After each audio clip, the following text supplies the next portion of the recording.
Wasallim Sayyidina Muhammadin wa ala alihi wa sahbihi ajma'in.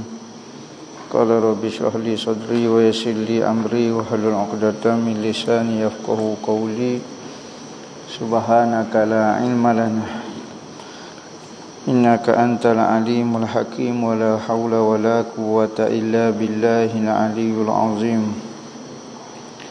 Nawaitu ta'lu wa ta'lim wa tazakkura wa tazkira wa naf'a wal intifa' wal ifadah wal istifadah wal hassa ala tamassuki bi kitabillah wa sunnati rasulihi wa du'a ilal huda wa dalalata alal khair ibtigha'a wajhillahu qurbihi wa sawabihi subhanahu wa ta'ala. Allahumma inni as'aluka ilman ladunni wa mashraba safihani ya wahabu ya ghani. Qala al-muallif rahimahullahu ta'ala wa nafa'ana bih wa bi ulumihi fid dharain amin. Rabbi yassir wa la tu'assir wa tammim bil khair wa la hawla wa la quwwata illa billahil aliyyil azim. Ilahi anta maqsudi wa ridhaka matlubi, a'tini mahabbataka wa ma'rifatak. Amma ba'du, assalamualaikum warahmatullahi wabarakatuh. Katanya pengarang rahimahullahu ta'ala wa nafa'ana bih wa bi'ulumihi fid dharain amin. Sehinggalah berkata beliau, fasal yang ke-6.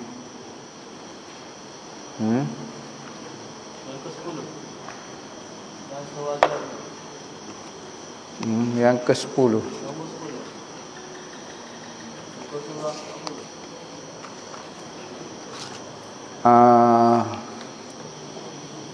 Adab yang lazim atas isteri.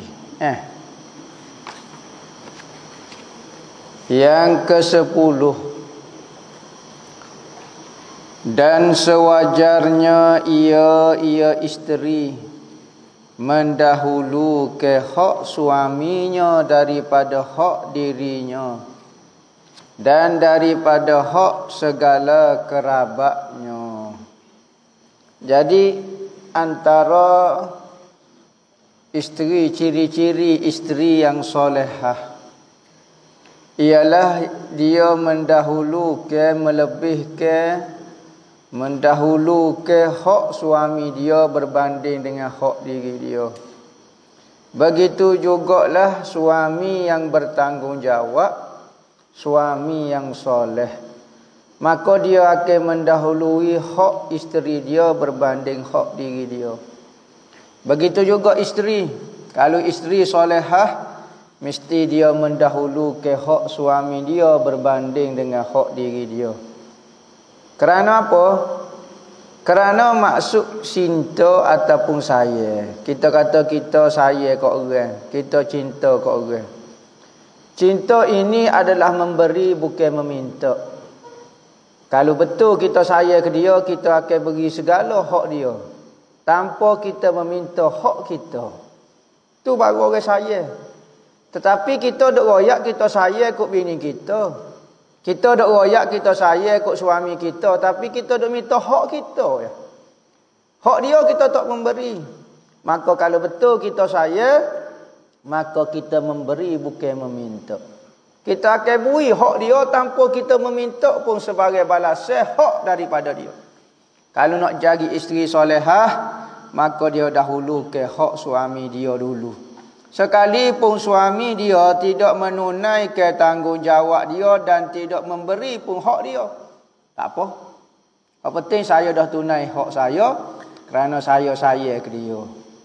Tetapi orang lain ni menggunakan perkataan saya, perkataan cinta, tetapi saling meminta. Kalau orang tu tak buat apa yang kita nak, kita tak sayang dia. Berarti kita bukan menyayangi dia. Kita menyayangi diri kita sendiri. Kalau kita sayang betul, dia tunai tak tunai, hak penting saya boleh sayang dia, saya boleh tunai tanggungjawab saya. Orang lah ni kalau tak kenal dengan cara dia, tak sayang. Berarti awak bukan sayang ke dia. Kalau awak sayang ke dia, awak akan terima dia seadanya.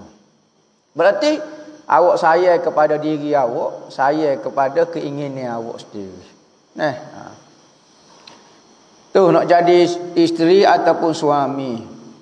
Dan ia hendaklah berusaha, isteri saat ni, bagi kesukaan suaminya dan keselamatan harta bendanya suami. Maka dia kena usaha buat benda yang menyuka ke suami dia. Contohnya suami dia minat makan ikan singgah, dia tak berahi. Belajarlah berahi ikan singgah, masuklah ikan singgah. Apa? Kerana benda ini menyebabkan suami dia suka, menyukakan suami dia. Ada orang berkhidmat, rajin isteri berkhidmat, tetapi dia berkhidmat menurut keinginan dia, bukan menurut keinginan suami. Suami dia kata nak lagu ni, tak boleh molek lagu ni bang. Awak nak khidmat ke saya ke nak khidmat ke diri awak? Kalau nak khidmat ke saya, kena ikut saya lah, ikut keinginan saya. Cuma awak tolong khidmat lah. Ni ikut arah pula. Tu bukan nak khidmat untuk suami, nak khidmat untuk diri sendiri. Jadi utama ke usaha ke biar buat hak benda suami suka. Sama ada perbuatan kita, perkataan kita, masukan kita, kegemaran kita. Kerana apabila dua hati duduk dalam satu rumah, akan pecah. Tak boleh nak jadi satu, kecuali seorang perlu gugur ke keinginan dia, supaya menjadi satu keinginan. Kalau masing-masing kerah dengan keinginan masing-masing, maka dua hati tak boleh jadi satu, payah. Hak ni minat hak ni, hak ni minat hak ni. Maka hak mana yang perlu gugur ke? Isteri kena gugur ke keinginan dia. Biarlah dia minat ke apa, dia kena ikut suami dia. Kedua belah dan isteri itu hendaklah sentiasa suci badan dia. Tubuh mesti sentiasa wangi. Lainlah kalau isteri itu hijau kau gapo dia, penat kau gapo dia. Tetapi kalau nak bersama dengan suami, mesti jangan kotor. Ni tak mandi seminggu, duduk ngatuk laki, pegang menekak supaya cicuk. Bini gapo dia lagu tu, muka poreng lagu tu. Kainnya, pakaian dia kena bersih. Jangan jumpa dengan tok laki pakaian tasawuf. Cari situ, cari atas belakang. Pakai baju kain, pakai kain batik saja kembang gantung. Tak pakai bedok, tak pakai minyak wangi.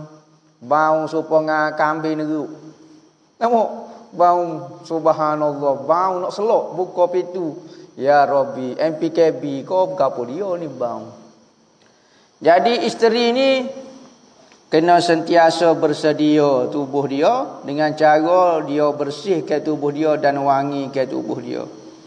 Tu kalau isteri tak buat kerja lah. Kalau isteri dia buat kerja, kena terima lah. Dia mau suruh dia buat kerja, dia perlu terpaksa dah. Tapi kalau dia duduk saja, tubuh dia kena wangi semacam. Kerana apa? Bapa perlu bersih tubuh dengan kain. Kerana menyediakan dirinya bagi suaminya. Sentiasa bersedia apabila suami itu panggil. Lambat cuik sikit lah supaya main gusti dah. Cuik tu selalu nampak isteri kena lagu tu. Jangan lambat-lambat. Jangan tangguh-tangguh. Kita sebut dah dulu dah. Kerana menangguh ke keinginan suami itu menyebabkan murka dia. Apabila dia murka, bukan kata tak ikut, tapi melambat-lambatkan juga menyebabkan suami terasa hati dan menyebabkan malaikat melaknat isteri itu. Bila dikehendaki oleh suaminya, hendaklah ia hadir kepadanya. Wajib hukum dia. Awak duduk mana tu? Duduk buah rumah jiran. Kelik. Apa? Nama. Wajib dia kena kelik selalu. Tak usah duduk perhabis colnik. Tak usah duduk buah sudah. Tak apa, orang rumah hamba. Tok lelaki hamba kelik dah tu. Kena pandai dah tu. Jangan tunggu siapa suami panggil. Dia keedah dia, isteri kena sentiasa menunggu di rumah. Bila-bila masa suami kelik, dia ada di rumah dah. Kita sebut dah tak molek bagi isteri merayau keluar luar daripada rumah kerana takut apabila suami balik ke rumah tak ada dia. Suami duk tengok naik seh Rabbana. Telefon tak jawab pula, tak tahu duduk mana. Ataupun duduk jauh daripada suami. Suami fedak perah nonggenyo tu ga. Maka tak molek perbuatan lagu tu. 13, janganlah mengungkit atas suaminya dengan sebab elok rupanya. Awak muka supaya kena sepak muka. Saya muka supaya ratu cantik. Dia hina suami dia. Kerana apa? Kerana rupa. Ya standardnya kalau nikah orang Tino comel pada tok lelaki lah. Tu standard KL panggil. Jarang kalau nikah tok lelaki lebih semak pada bini. Jarang nak temu mata. Orang kata kalau jadi orang semak, masalah. Apa? Nikah mesti bini jadi tak comel. Apa? Sebab dia semak kan. Jadi bini automatik jadi tak comel. Baik jadi tak comel, automatik bini akan jadi comel. Nampak kaedah dia. Apabila muka kita supaya kena sepak, tentu bini kita lebih comel pada kita. Lagu tu kaedah dia. Tapi kalau muka kita comel, payah nak cari bini nak suruh sama dengan kita, payah nak jumpa. Maka jumpa biasanya hak lebih kurang daripada kita. Jadi sepak-sepaklah muka. Biar boleh isteri yang comel pada kita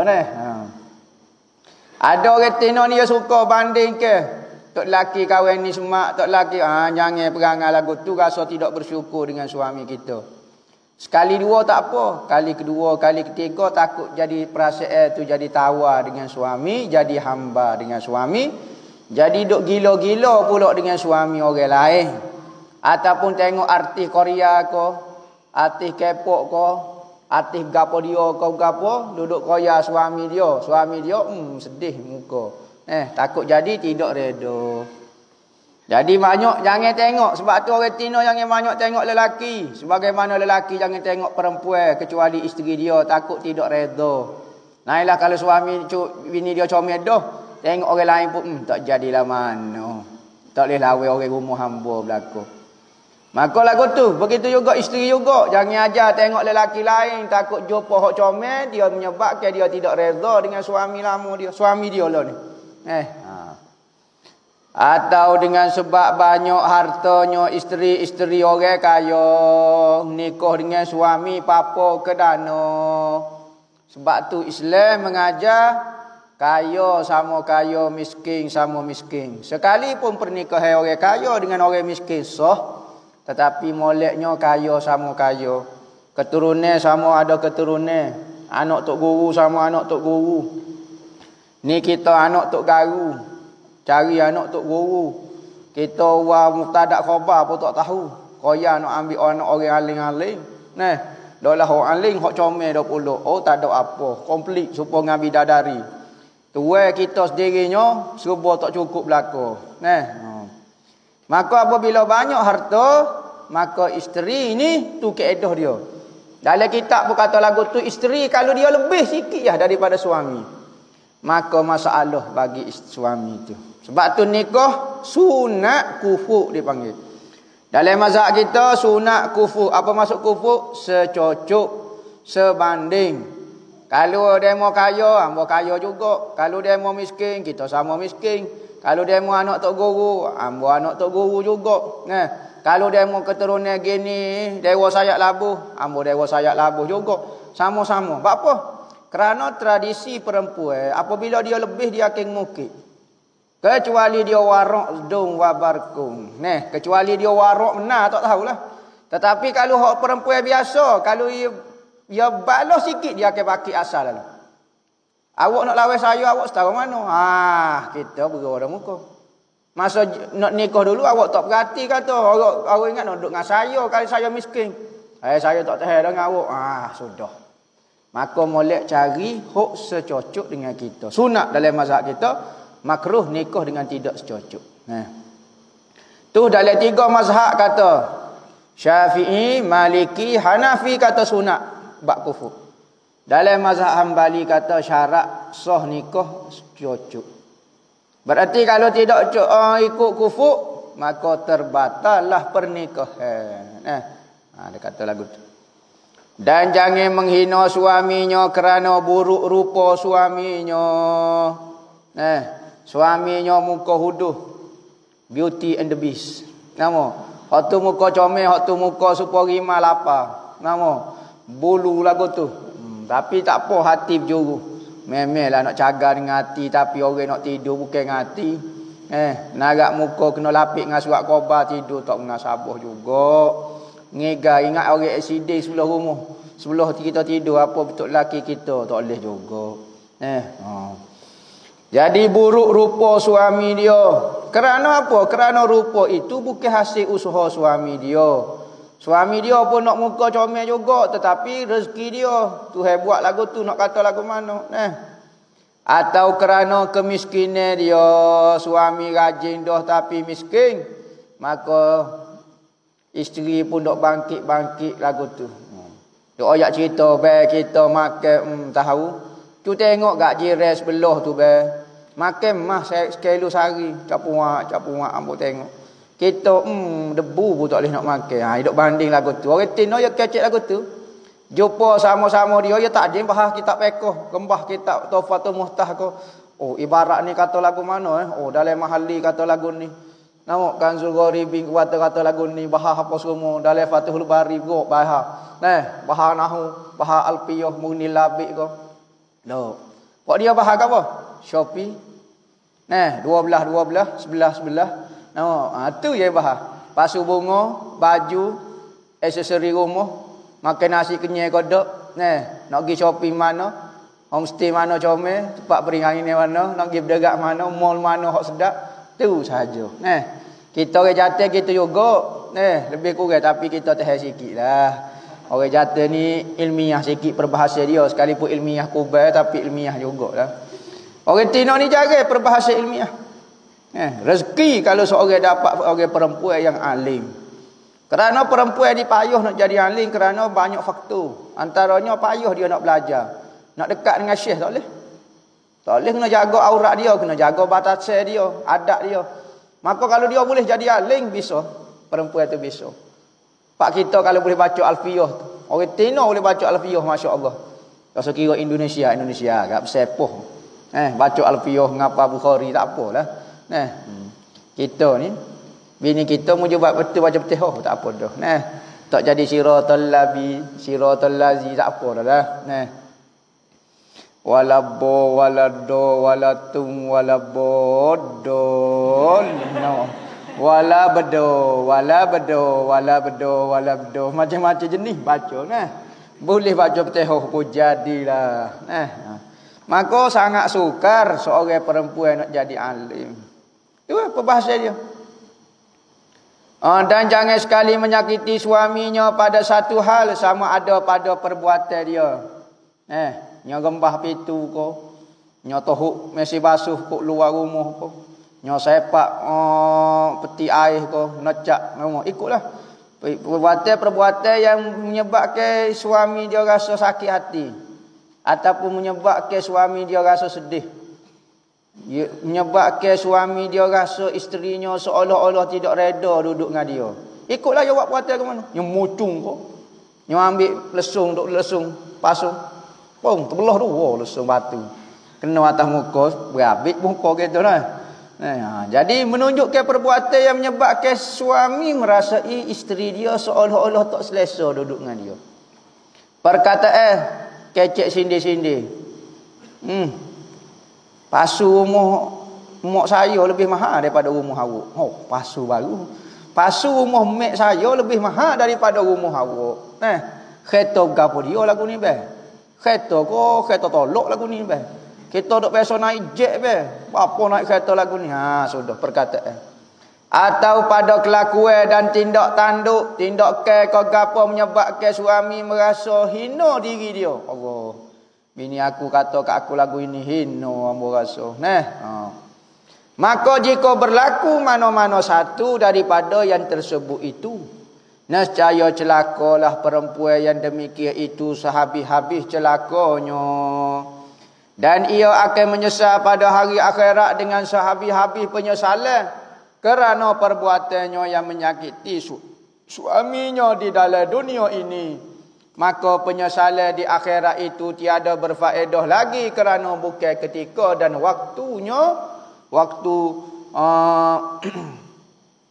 waktu menyesalnya lagi. Nah, hari akhirat tak ada faedah dah kita menyesal, kerana hari dunia inilah waktu untuk kita membaiki amalan kita. Selagi mana kita tidak mati, sekalipun kita dah menikah puluh-puluh tahun, kita rasa menyesal dengan kita hidup dengan cara tidak ada adab, maka tidak terlewat untuk kita ubah kehidupan kita dengan suami.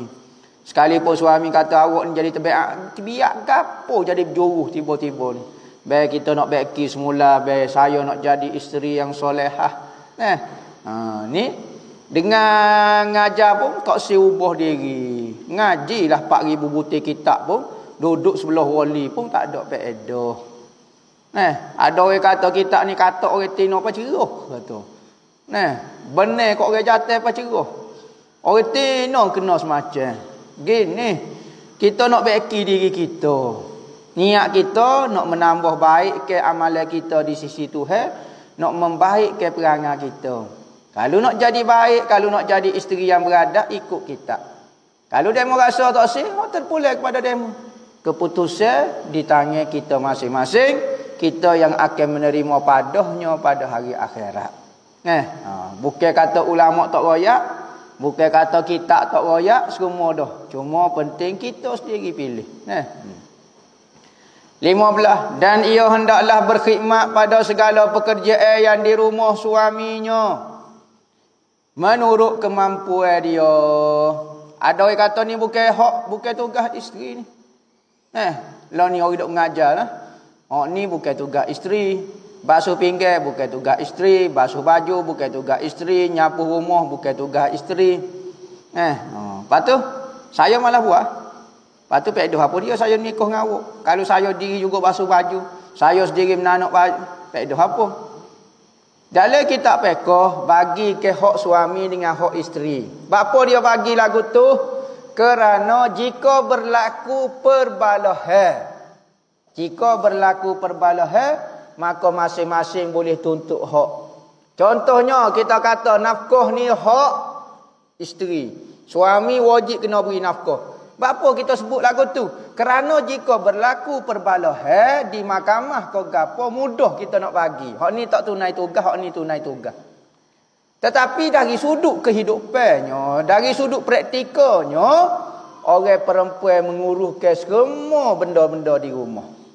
Kalau kita baca sejarah sahabat-sahabat perempuan, adakah dia duduk saja di rumah, munggu saya ngaji dah, ke hak lelaki lagu ni, hak suami, hak isteri tak payah basuh pinggan, gitu ke? Kita terima lagu tu ke praktikalnya, secara praktikal. Hak dalam kitab. Sebab tu ada benda hak dalam kitab tu memang dalam kitab, tapi hak praktikal tu kena ambil. Dari sudut praktikalnya, suami buat kerja luar, isteri buat kerja dalam rumah. Semua urusan basuh gapo dia, sediakan makanan. Padahal bukan tugas isteri, bukan hak tu. Tetapi praktikal hak berlakunya lagu tu. Kita baca sahabat-sahabat perempuan, kehidupan dia lagu tu. Sayyidina Fatimah, lagu mana kehidupan dengan Sayyidina Ali. Tak ada dia duduk saja. Tak ada dia pernah kata lah ke Sayyidina Ali, hak saya kata duduk saja, saya hanya makan saja, layan tempat tidur saja. Tak. Dialah hak jo cebok airnya. Dialah hak jo cara ke anaknya. Dialah jo kara air timbanya. Dialah hak kawin gandungnya. Dialah belaka urusan dalam rumah, dialah belaka. Hak tu praktikalnya lagu tu. Sekalipun dalam kitab sebut hak, tujuan sebut hak tu supaya jika berlaku perbalahan, mudah kita nak ayat hak ni tunai hak, ni tak tunai hak. Telah diriwayatkan daripada Asma bintu Abu Bakar, kakak kepada Sayyidatina Aisyah. Kakak dia nama Asma bintu Abu Bakar. Dia Aisyah bintu Abu Bakar. Asma ni nikah dengan Zubair ibnu Awam. Zubair bin Awam hasil perkongsian dengan Asma dapat anak nama Abdullah ibnu Zubair. Abdullah ibnu Zubair. Anak saudara lah, anak pada kakak dia Asma. Tetapi Rasulullah panggil kepada Sayyidina Aisyah, ya Ummu Abdullah. Apa lagu tu? Sedekah Abdullah ni anak kakak dia Asma. Kerana Rasulullah tak dapat zuriat dengan Sayyidina Aisyah. Maka dia takut Sayyidina Aisyah rasa tak selesa, rasa terkilai, rasa gapo. Maka Rasulullah gelar ke Sayyidina Aisyah dengan gelar anak saudara. Ya Ummu Abdillah. Mak kepada Abdullah. Padahal Abdullah tu anak saudara dia. Asma bintu Abu Bakar. Asma ni gelar dia Zatu Nitaqaini. Nitaqaini. Orang yang memiliki dua nitak. Nitak ni tali pinggir. Peristiwanya ketika Rasulullah nak berhijrah, antara hok berkhidmat kepada Rasulullah dan ayah dia Sayyidina Abu Bakar adalah Sayyidatina Asma bintu Abu Bakar. Pada masa tu dia tengah mengandung. Asma ni dia tengah mengandung. Dia panjat bukit Jabal Sur. Jabal Sur, Jabal Sur Jabal Sur. Rasulullah sembunyi di Gua Sur, maka Sayyidina Asma ni panjat Gua Sur. Dia tengah mengandung. Sayyidina Abu Bakar kata, hari tiap-tiap hari wak mari makan ke ayah. Ayah duduk sana 3 hari. Siapa dia besok pergi ke Mekah, tahulah Jabal Sur ni tinggi setara mana. Bukan setikak, bukan 2 tikak baru naik, bukan 3 tikak baru naik, 45 minit jalan naik ke atas. Tu orang kita, orang muda, pas ada jalan dah lah ni. Zaman dulu tak ada jalan. Batu saja-saja seorang perempuan yang tengah mengandung, syarat mengandung. Ayahnya kata, Sayyidina Abu Bakar kata, tiap hari mari makan kat ayah, buat mari makan ni. Maka dia nak panjat payah. Maka dia perut lagi. Nak bawa makanan lagi. Guling batin. Maka tahi payah dia soyok tali pinggir dia. Orang Arab ni kalau dia pakai jubah, dia ketok kain gitu. Ikat kain. Supaya apabila dia rokok tak nampak aurat dia. Kalau orang jatuh. Maka dia ada tali pinggir dia. Orang tin orang Arab jatuh kau dia akan pakai lagu ni. Maka dia soyok 2. Satu dia buat ikat makanan dia. Satu dia pakai. Maka Rasulullah gelar ke Asma itu dengan nama Zatu Nitaqaini, perempuan yang memiliki 2 tali pinggir. Cutera kita ukah sekali Gua Sur. Lagu mana perasaan? Lagu mana orang tin ukah pada masa itu. Asma bin Abu Bakar yang cerita. Dia kata apa dia? Kata Asma, aku telah dikahwini oleh Zubair bin Awam. Aku nikah dengan Zubair bin Awam. Dia benar-benar miskin, orang susah. Abu Bakar kahwin ke anak perempuan dia Asma dengan Zubair. Orang miskin, susah, tak ada pitih, tak ada harta, tak ada apa-apa. Sahabat-sahabat dulu ada apa dia? Ada kuda untuk perang, pedang untuk perang, tu saja. Kakak nak pergi perang. Makanan atas rumah sudah lalu. Dia nak jual, takut-takut Rasulullah istihar perang, kita kena pergi. Sudah. Maka katanya Asma kata, Allah, Zubair ni miskin sungguh. Tiada memiliki hamba sahaya. Hamba pun tak ada. Dan tiada memiliki suatu selain daripada seekor kuda dan seekor unta yang menjirus kebunnya. Itu saja. Seekor kuda untuk pergi jihad ke apa dia. Seekor unta untuk urus kebun dia. Maka aku beri ke perbelanjaan kepadanya. Katanya Asma. Dia pula cara kepada Zubair. Belanja. Aku mencukupkan pembelanjaan dia. Mungkin Sayyidina Abu Bakar ni orang nego juga. Adalah duit. Dan aku memeliharakannya. Dan aku beri makan minum kepadanya. Dia pula cara untuk lelaki dia. Patut kalau kita masuk dengan aku. Zubair bin Awam. Kau wihok misalnya. Tetapi orang-orang dulu kalau betul-betul nak ikut Tuhan, dia tak cara orang lain. Hak penting saya dah tunai hak saya, tugas saya dengan Tuhan. Tugas awak apa dia? Isteri orang. Tugas kita bukan dengan suami dah. Isteri ni tugas dengan Tuhan. Watak saya sekarang adalah isteri orang.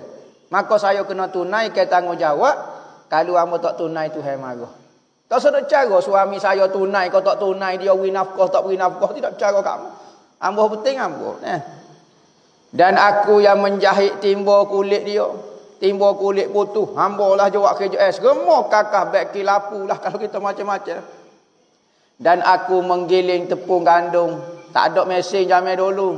Pakai batu lagu tu. Bubuh gandum kasar-kasar. Katok, gelek lagu tu. Siapa jadi debu gandum. Napih ni baru ada ya. Katanya Sayyidina Aisyah. Selepas kepada kematian Rasulullah. Benda bid'ah pertama yang dibuat. Dalam bak dunia ini adalah menapis gandum. Kita ayuk gandum. Tapi makan gandum halus. Sahabat dulu makan gandum sekali dengan kulit-kulit kasar-kasar lagu tu ya. Dan beras Bali, syair lah. Syair ni beras Bali panggil. Gandum kasar tu lah. Itu panggil. Kue ke tu ke? Kue ke tu tu. Dan aku perbuat ke roti dan aku memindah ke buah kurma. Akulah belaka-laka katanya Asma. Dengan menjunjungnya di atas kepalaku dalam perjalanan yang jauhnya kira-kira 2/3 farsah. 2/3 farsah. Farsah ni satu farsah bersamaan dengan 5.5 kilometer. Satu farsah 2/3 kira bagi 3. Bagi 3. 5 bagi 3 dalam dekat 2 kilo lah. Dalam dekat 2 kilo jalan. Junjung bawah tamak, buat kelik rumah, gamelah buat macam-macam lah. Hamba junjung tiap-tiap hari sejauh 2 kilo. Cari makan. Hingga bapakku Abu Bakar menyuruh seorang khadim perempuan berkhidmat kepadaku. Maka ayah dia tengok, susahnya mu Asma. Tak apalah ayah cari anak orang tukar gaji lah. Kalau kita lah ni panggil tukar gaji lah. Orang gaji. Bukan kaya dah. Orang gaji tak menunjukkan kaya sebenarnya. Ada, tapi tempat kita kalau di Malaysia ada orang gaji ni orang kaya. Biasa orang buat urusan rumah dia sendiri. Jarang orang ada orang gaji kecuali orang duduk kalah lupa lah. Kita duduk kalah black and white ni, tak ada kalah lagu ni. Hok jenis kawasan kalah, ada kalah warna-warni lagu tu tak apalah. Kita hok black and white lagu ni buat kerja sendiri. Nikah dengan orang Kelantan terpaksa lah urus di sendiri. Tak sedok kaya anak orang gaji 50 orang tak sedok. Maka ia memadakan aku dan ia memeliharakanku seolah-olah dia memerdeka ke aku daripada kerja-kerja khidmat itu. Maka apabila ayah aku hamba, maka hamba rasa Allah suka lah kata. Bolehlah kata rehat sikit sebab ada dah pembantu dia kata. Maka sebaik-baik perempuan itulah yang cita-citanya itu adalah untuk membaikkan dirinya dan memelihara ke badannya dan mengerjakan pekerjaan di dalam rumahnya. Katanya Asma. Tu sebaik-baik perempuan. Cara diri dia, cara tubuh dia, cara benda dalam rumah dia. Serta sembahyang fardu yang 5 waktu dan puasa pada bulan Ramadan. Dan memelihara farasnya dan mentaati suruhan dan tegahan suaminya. Nescaya perempuan itu akan masuk ke dalam syurga Tuhannya. Tapi bagi perempuan hak ni paling payah sekali. Hak lain rasa mudah pula, tetapi hak Tuhan tak suruh. Hak Tuhan suruh ni lah rasa payah. Fasa keenam kebinasaan atas laki-laki yang mempunyai isteri pula. Tok laki kalau nak nikah kena fikir.